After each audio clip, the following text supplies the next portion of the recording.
아멘.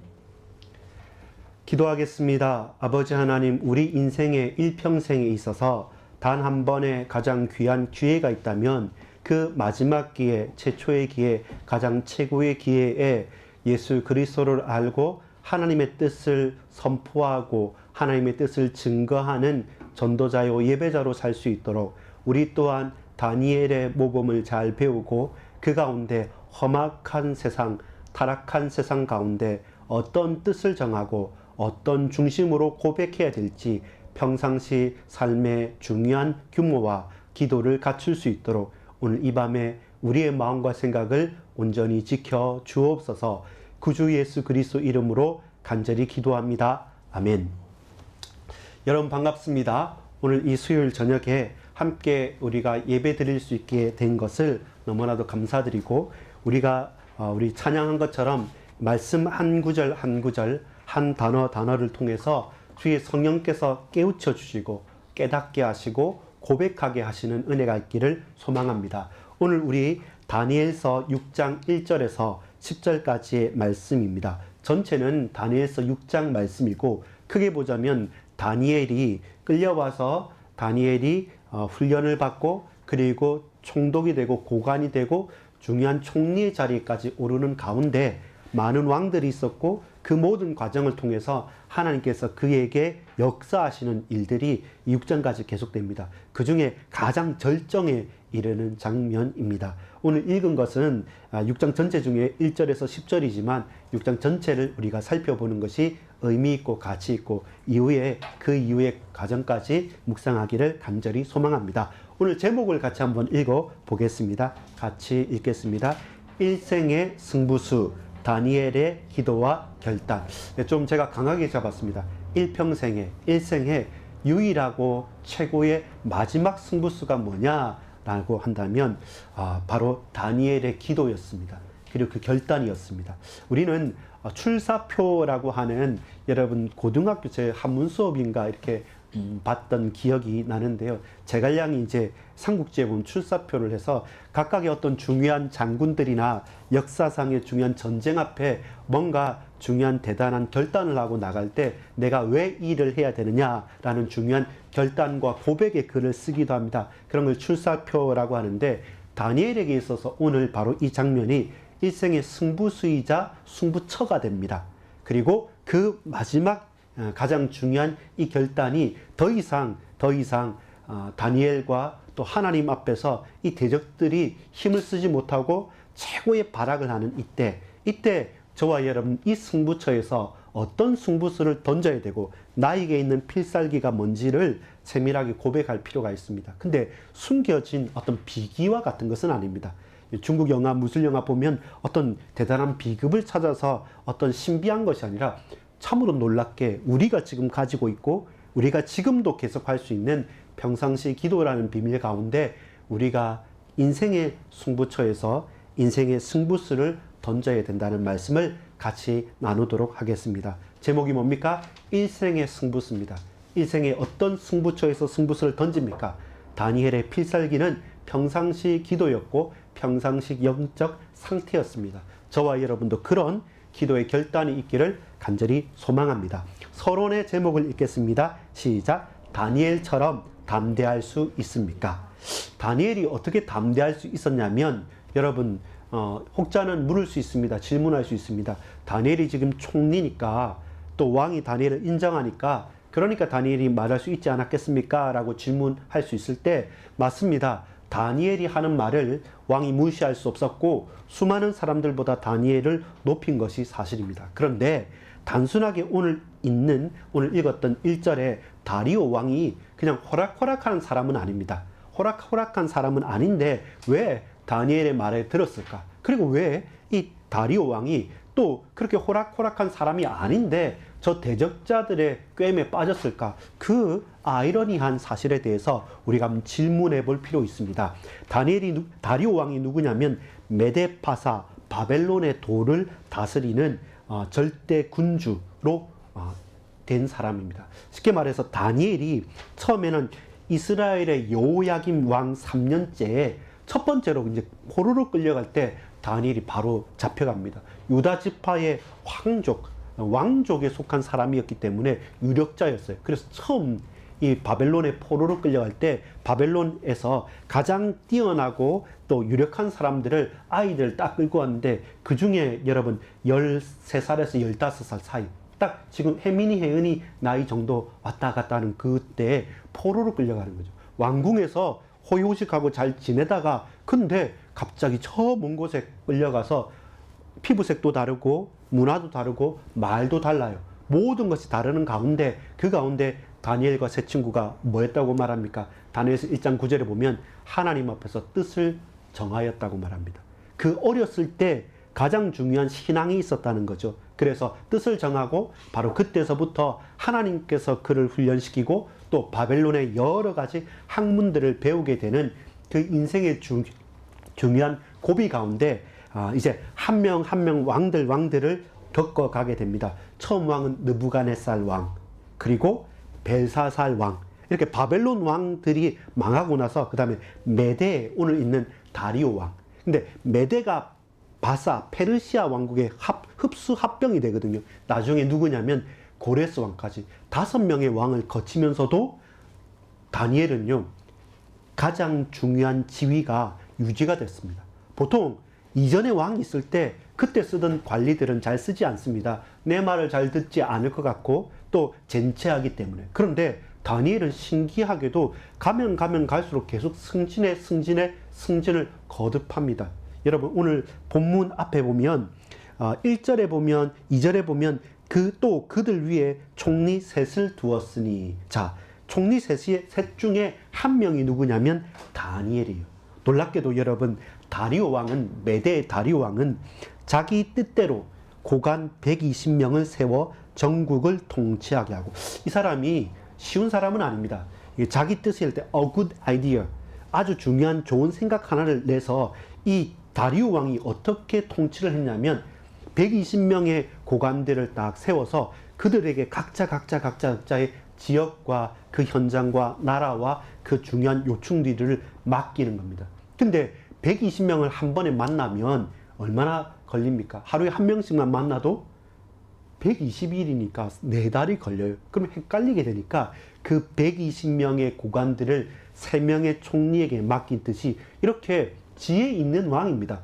확실히 나라를 정복하고 그 넓은 나라를 다스릴 만한 그런 대단한 왕이기는 사실입니다. 근데 이 다리오 왕의 통치 시기에 다니엘은 어떻게 됐냐면 가장 중요한 총리의 자리에 서게 됐던 것이죠. 근데 여러분 중요한 것은 이때가 어느 때냐면 이스라엘 백성들에게는 가장 힘들고 위험한 때였습니다.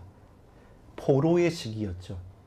절대로 망할 것 같지 않았던 이스라엘과 그리고 그 허물어지지 않을 것 같은 예루살렘, 그리고 하나님께서 거하시는 성전이 허물어져 버렸어요. 그리고 거기에 중요한 사람들은 다 포로로 끌려갔어요. 저 이방 나라들이 와서 그 나라에 섞이게 되어지니까 말 그대로 이스라엘 나라는 망했어요. 망한 나라의 비운의 황족인 거예요. 그리고 그 나라 땅에서 살지도 못하고 저 멀리 끌려가서 살고 있는 겁니다. 그래서 누구보다 다니엘과 세 친구들이 뭘 알았냐면, 이스라엘이 포로가 된 이유는 무엇이냐? 우상 숭배와 하나님의 말씀인 율법을 상실해버리고 그 율법을 버려버렸기 때문에 거기에 대한 심판이다. 그래서 이 가운데 우리는 돌이켜야 된다라고 생각하고 그 속에서 그까지 언약을 붙잡고 뜻을 정하고 우상의 제물에 입을 대지 않고 하나님께서 주시는 성령 충만과 그 지혜로 말미암아 그 땅에서 하나씩 성실하고도 분명하고 언약을 붙잡고 자기 자신의 정체성을 잃지 않고 있었습니다. 근데 대다수의 많은 사람들은 끌려가서 이스라엘의 하나님이 저 바벨론에게 포로가 됐다. 이스라엘의 하나님 계시는 예루살렘과 성전이 저 바벨론 신에게 함락됐다.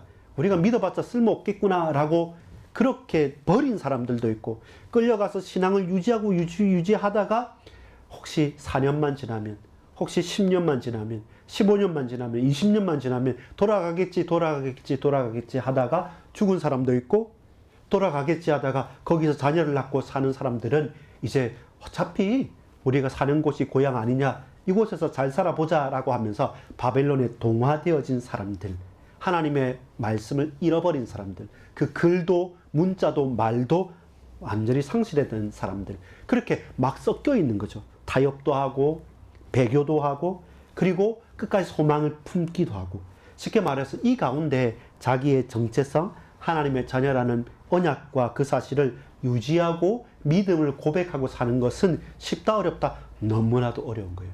나중에는 내가 누구인지도 모를 정도로 나의 정체성을 다 잃어버리고 있는 가운데, 그러나 끝까지 놓치지 않고 있는 사람이 이 다니엘이었다는 겁니다. 그리고 그 다니엘의 특징이 또 뭐냐면, 그럼에도 불구하고 그 나라와 척을 지거나 세상을 싫어하거나 저 나쁜 왕이라고 해서 그를 징계한 게 아닌 것은 왜 그랬을까요? 다니엘이 알았던 거죠. 이것은 그들이 잘하고 못하고 이전에 우리가 하나님을 떠났고 우상 숭배의 결과였기 때문에 하나님께서 포로로 만드시고 보내셨다면 이 가운데 하나님 뜻이 뭔지를 알기를 간절히 간구했던 거죠. 그러면 철저하게 정체성을 가지고 지켜야 될 것과 그리고 반드시 충실해야 될 것에 대한 이유 있는 고백이 있었습니다. 그래서 다니엘이 다니엘 된 것입니다. 다니엘은 뭡니까? 다니엘의 이름의 뜻이 따라합시다. 하나님은 심판하신다. 알았던 거죠. 하나님께서 심판하시고 판단하시는데, 아닙니다, 우리는 망할 수 없습니다, 교만한 거잖아요. 하나님께서 심판하시고 하나님께서 역사하시는데 그 가운데 좀 있다 하십시오. 하나님은 심부름꾼이 아니기 때문에 하나님의 심판을 온몸으로 받고, 또한 심판하신 하나님께서 우리를 회복시킨다는 약속과 소망도 동시에 품었던 사람인 것입니다. 본론의 제목을 읽겠습니다. 나의 일생의 승부수 그리고 필살기는 무엇입니까? 첫 번째 1번에 보면 총리에 임명된 다니엘입니다. 평상시 삶의 결과와 전문성의 응답이 나옵니다. 1절부터 3절까지 보면 첫 번째 1절에 다리오 왕의 전국의 통치 방법이 나옵니다. 아까 서론에 말한 것처럼 다리오 왕이 그냥 쉬운 왕은 아니고 호락한 왕이 아닌 것은, 이 120도라고 하는 큰 넓은 지역을 다리오 왕은 본인 스스로 다 할 수 없기 때문에 분명하게 이유를 가지고 그들에게 위임을 하는 겁니다. 120명의 고관들을 딱 세워서, 통치자들을 세워서 그들에게 경쟁도 시키고 협력도 시키고 또 그들에게 또 임무도 위임하는 가운데, 그러면서 전 지역을 다스리는 거죠. 이렇지 않으면 그 넓은 땅을 다스릴 수 없으니까요. 대제국이 되니까요. 페르시아 나중에는 제국이 되니까요. 근데 그것보다 또 이 통치 스타일 가운데 그릇이 넓어 놓으니까 자기가 다 하려고 하지 않고 뭐합니까? 이젠 또 나누는 거예요. 그 중에서 누구를 택하냐면 3명의 총리들을 택한 거예요. 근데 이게 바로 그 전에 있었던 벨사살 왕도 바벨론이 다스렸던 거예요. 그걸 다리오 왕이 무조건 저어하거나 싫어하지 않고, 이거 보니까 바벨론이 참 잘 다스렸구나, 그렇다면 우리 메대 나라도 바벨론을 정복하면서 거기에 중요한 것을 잘 받아들이고 새로 하나를 또 높이는 거죠. 여러분, 오늘 6장 읽었지만 5장 29절 한번 읽어볼까요? 5장 29절 같이 읽겠습니다. 이에 벨사살, 왕입니다. 벨사살이 명하여 그들이 다니엘에게 자주 옷을 입히게 하며 금사슬을 그의 목에 걸어주고 그를 위하여 조서를 내려 나라의 셋째 통치자로 삼으리라. 그러니까 1, 2, 3가 있는데 세 번째 총리가 된 것이 누구냐면 벨사살 왕 때예요.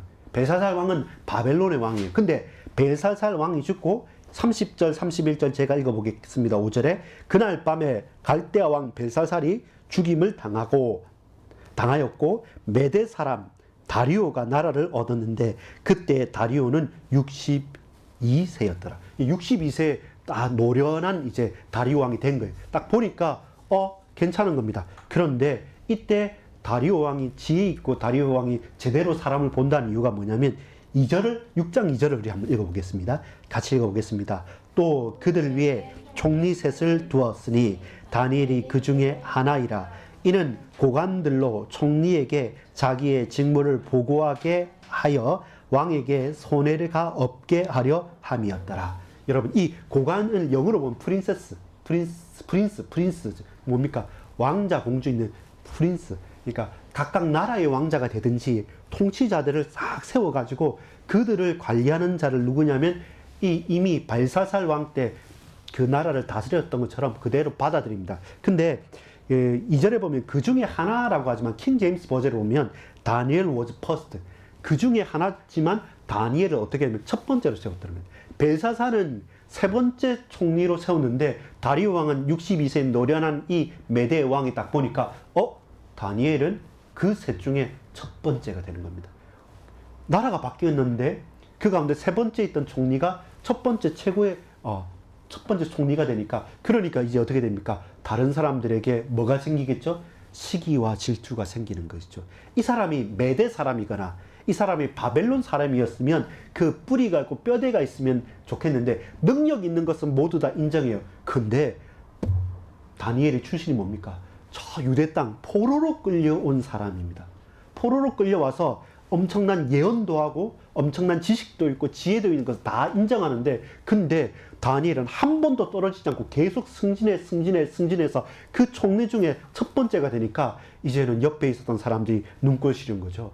아니 어떻게 저 다니엘이 계속 승승장구할 수 있느냐라는 겁니다. 근데 다리오가 볼 때는 저 다니엘과 총리들이 있어야지 왕인 나에게 손해가 끼치지 않다. 그러면 이 세 명들이 다 다스리면서 보고도 받고 내게 손해되지 않게 하는 것이 맞다라고 하는 다리오 왕의 통치 스타일이고 그의 그릇이었습니다.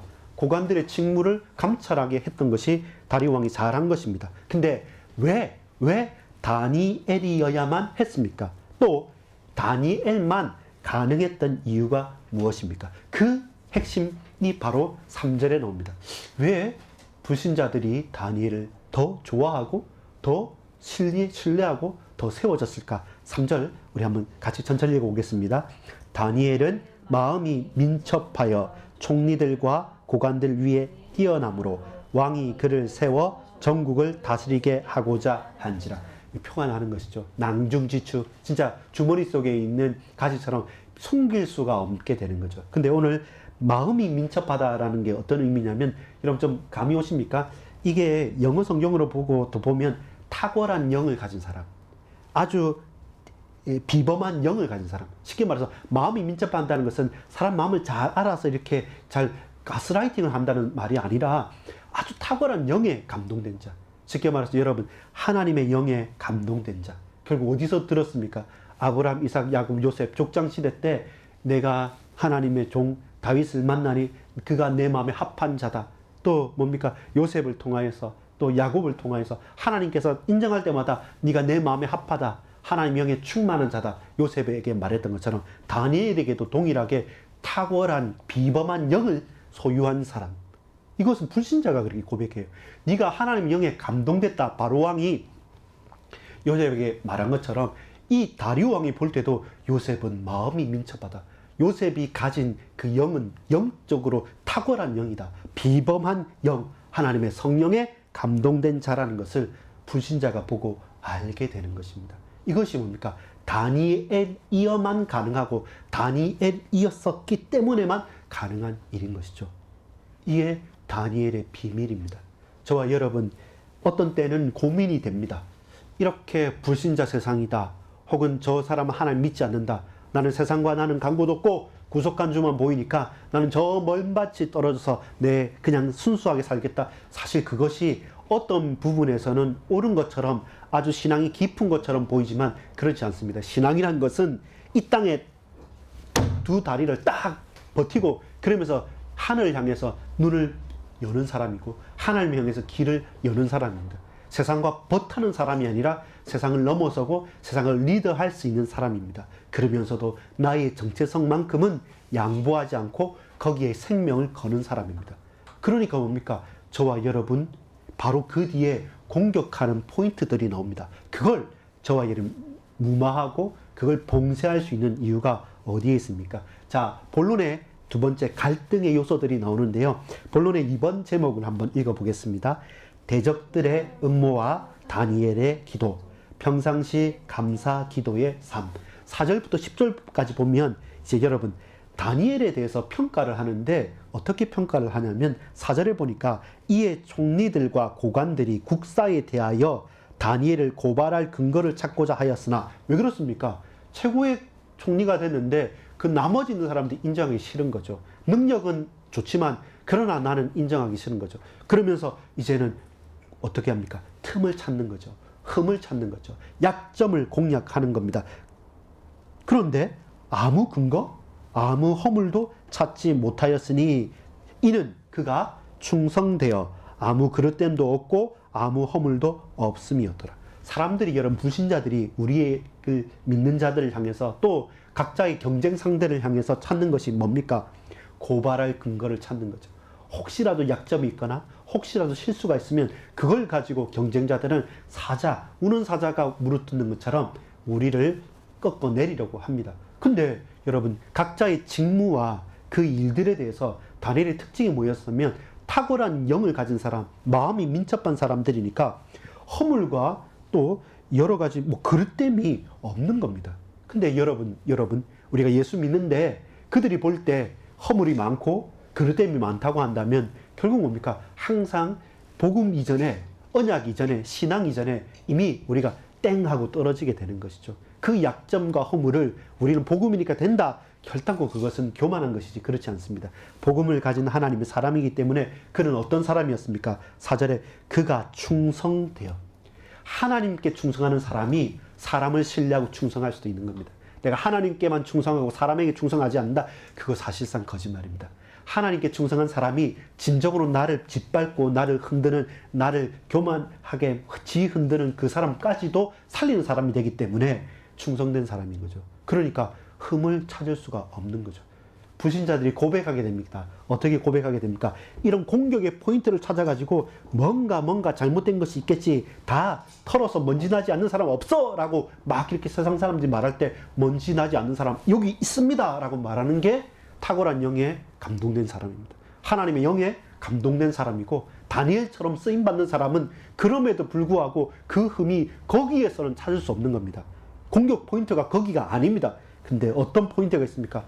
파멸의 포인트, 자멸의 포인트들을 바로 선을 넘은 대적자들이 찾은 겁니다. 뭐라고 말합니까? 5절에 그 하나님의 율법의 근거를 찾지 못하면. 그들이 인정한 거예요. 우리가 그가 하는 거 공평하고 충성되고 무음하여서 다른 것은 틈을 찾을 수 없고 오로지 하나, 다니엘 그가 섬기는 하나님의 율법에 근거한다면 그 율법과 그 법은 우리 바벨론 법과 우리 메데파사의 법과 우리 이방 나라의 법과 지금 다리오 왕이 좋아하는 것과는 차이가 나지 않느냐라고 그들은 교묘하게 여러 가지 중상 모략을 찾아가는 거죠. 그게 선을 넘은 겁니다. 왜 그런지 압니까, 여러분? 하나님이 우리가 실수하거나 잘못했을 때 우리를 깨우치기도 하고 돌이키기도 합니다. 근데 그 선을 넘어버리는 불신자들과 저 대적자들은 어떻게 합니까? 나중에는 하나님 앞에 서는 거죠. 다니엘과 붙은 게 아닙니다.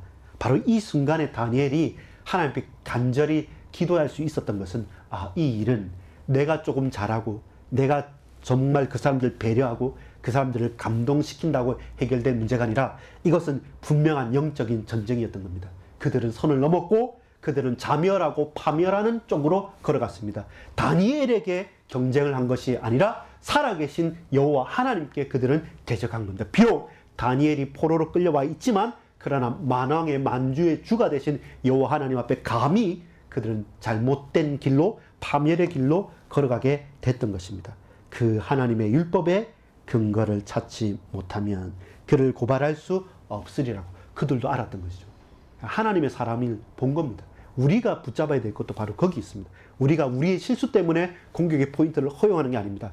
우리가 하나님 앞에서 붙들마 돼서 그들이 영적인 전쟁을 걸어올 때 저와 여러분 영적인 전쟁의 승리자로 맞서게 되는 것입니다. 여러분 6절에서 8절 보면 이런 일이 일어납니다. 6절에서 8절까지 그러면 이제 바꾼 거예요. 다니엘에게 직접 공격하지 않고 이제 다리오 왕에게 갑니다. 여러분 62세 노련한 다리오 왕도 불신 왕도 세상의 권력도 왜 약하고 왜 강해 보여도 별것 아니냐면 흔들리는 거죠. 다리오 왕 박수치고 만세수를 하십시오. 만수무강하십시오. 당신이 최고의 왕입니까? 대단한 왕입니다. 이 세상에 당신보다 더 높은 왕 없습니다. 우리가 그래서 법을 만들기 원합니다. 어떤 법이냐면 당신 외에는 이 세상에 어떤 신이나 어떤 왕이나 그 누구도 경배하거나 기도하는 것을, 예배하는 것을 금하길 원합니다. 그러면서 딱 이렇게 법을 세워서 그래야지 당신의 권위가 최고로 높아집니다 라고 아청을 하고 막 아부를 하니까 다리왕이 가만히 들어보니까 나쁜 말은 아닌 거예요. 아, 그럼 내 능력과 내 권위를 이 신하들도 알구나. 아, 내가 좀 확실하게 그냥 말하지 않고 기분 좋아하면서 그런 조서를 사인하겠다는 겁니다. 그게 뭐냐면 8절에 보면 그런즉 왕이여 원하건대 금령을 세우시고 그 조서에 왕의 도장을 찍어서 메대와 바사에 고치지 아니하는 규례를 따라 그것을 다시 고치지 못하게 하옵소서 하매 9절에 이에 다리오 왕이 조서에 왕의 도장을 찍어 금령을 내리라. 좋은 말인 거죠. 당신이 최고라니까 거의 신적인 존재를 받들겠다고 백성들이, 그것도 중요한 고관들이 말하는 거죠. 근데 사실 거짓말이었습니다. 왜냐하면 7절에 보면 나라의 모든 총리와, 다니엘은 안 했거든요. 모든 총리와 지사와 총독과 법관과 관원이 의논하고 왕에게 한 법을 세우며 한 금령을 정하실 것을 구하나이다. 몇 명의 잘못된 신하들이 모든 사람은 다 그렇다고 거짓말을 시키면서 왕에게 간 거죠. 모든 총리, 최고의 총리가 다니엘인데 다니엘은 거부한답니다. 근데 그 다니엘을 잡기 위해서 잘못된 것을 하는 거죠. 근데 여러분 이게 심한 게 어떤 거냐면 이게 강력한 법입니다. 메대와 바사의 법령이라는 것이 엄청 심한 건데 여러분 에스더 1장 19절을 한번 보겠습니다. 에스더 1장 19절 보면 709페이지 보면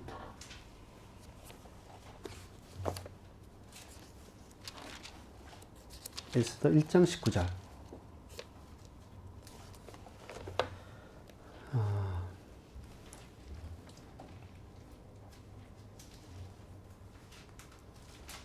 구약성경 에스더 1장 19절 우리 같이 찾으셨으면 천천히 한번 읽어보겠습니다. 시작. 왕이 만일 좋게 여기실진데 와스디가 다시는 왕 앞에 오지 못하게 하는 조서를 내리되 바사와 메대의 법률에 기록하여 변개함이 없게 하고 그 왕후의 자리를 그보다 나은 사람에게 주소서.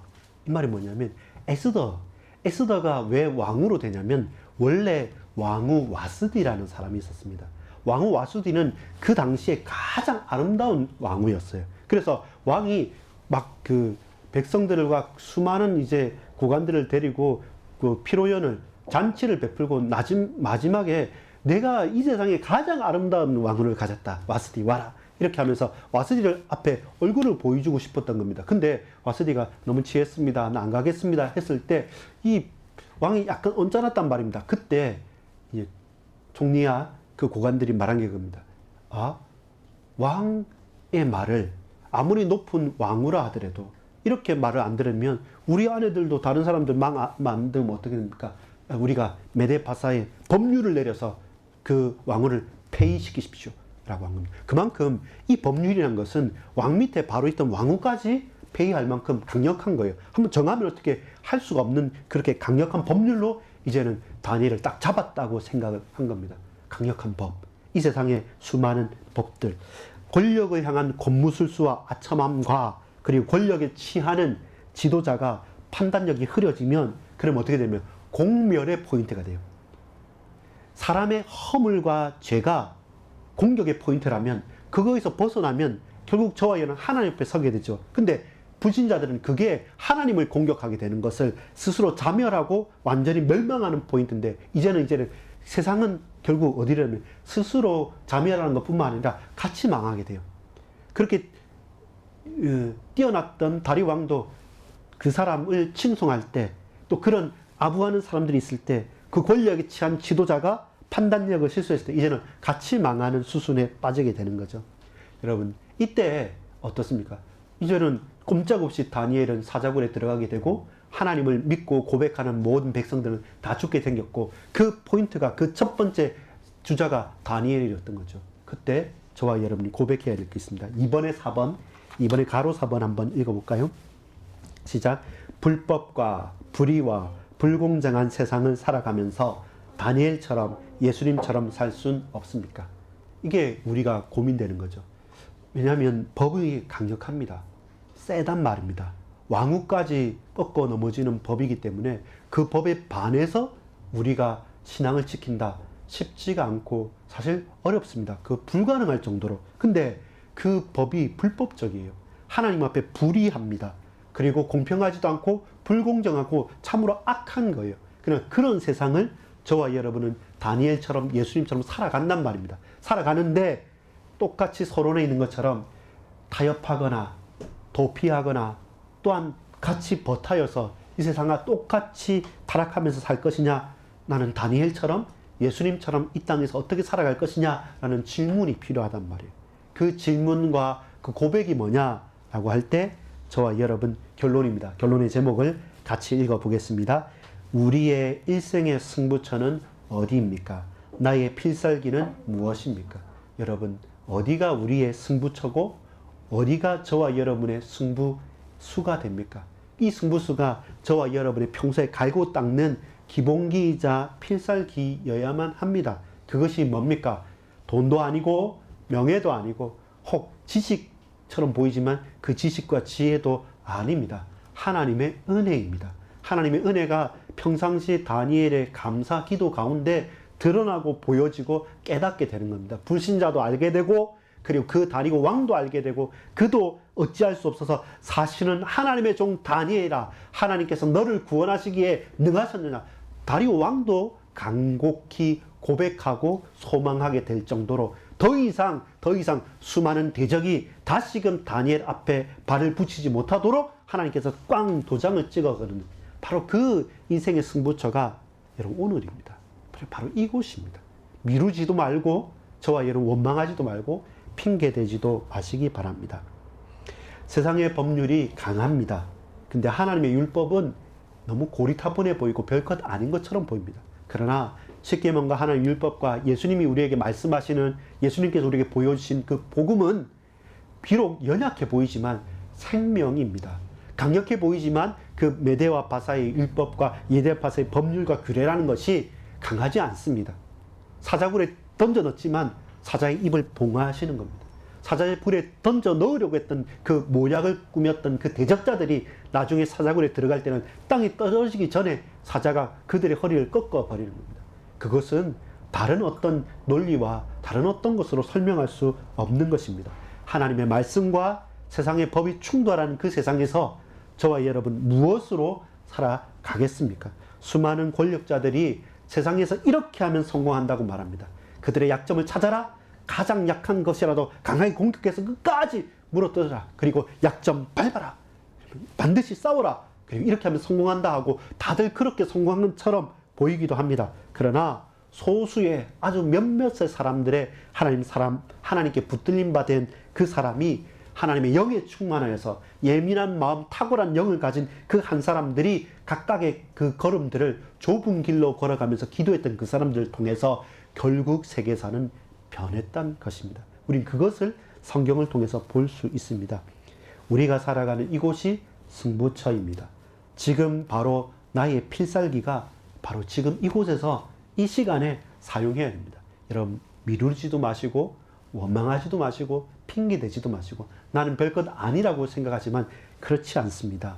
다니엘이 다른 핑계, 다른 고모수수와 다른 어떤 것을 쓰지 않았고 그 조서의 어인이 찍힌 줄 알고 조용히 집으로 올라가서 창을 닫을 수 있는데 창을 여둬놓고 하루에 3번씩 평소에 하던 것처럼 예루살렘을 향해서 하나님께 감사하면서 원망하면서 하나님이 이렇게 왜 나에게 이런 시련을 주십니까? 라고 말하지 않고 감사하면서 기도했습니다.